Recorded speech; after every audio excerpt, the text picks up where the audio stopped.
I feel sorry for Joshua Mhlakela, who out here got featured in the New York Times or whatever, New York Times, one of these American publications, for predicting that the world is ending. Joshua is a South African, and from his testimonies on Vlad's channel, right next to also the Saint twins, it is evident that this man very potentially attends church every Sunday, maybe Bible study every Wednesday. Don't know what he does for a living, but he is definitely not a pastor. And yet people call him a pastor from South Africa, a pastor from South Africa. It would make sense why a pastor that's been serving God for all these years would rock up suddenly and tell everybody that we're going home on this particular date.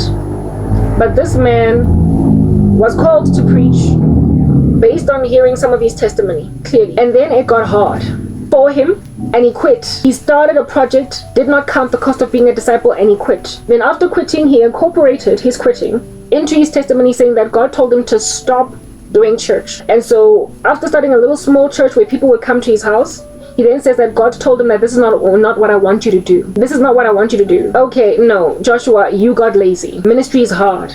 It's taxing. And people with drooly faces and with poverty in their lives and with sorrow lean on you, and they've got problems and they're weighty, and so to take care of people is heavy. To maintain ministry is heavy. It is also dangerous. And with all this danger, you made like the slothful servant and said there was a lion in the street, and so did not go out to work. This man dropped his call on to minister, and then ran with a vision where Jesus in drag rocked up and told him stuff. And now he has predicted that the rapture is happening on the 23rd and the 24th of September. So essentially, God is showing him that you're so influential and you're so gifted that when you speak, people listen. And I told you back then to preach and you didn't preach, and then now you rock up with a false prophecy and people ran with it. Can you imagine what you would have done if you had just hearkened to my voice when I told you go preach, go grab people from the flames of hell and bring them into my kingdom? You quit, and then you rock up and you give a false prophecy all these years down the line. He is not a pastor. He is a lazy servant that one day decided to give a vision that is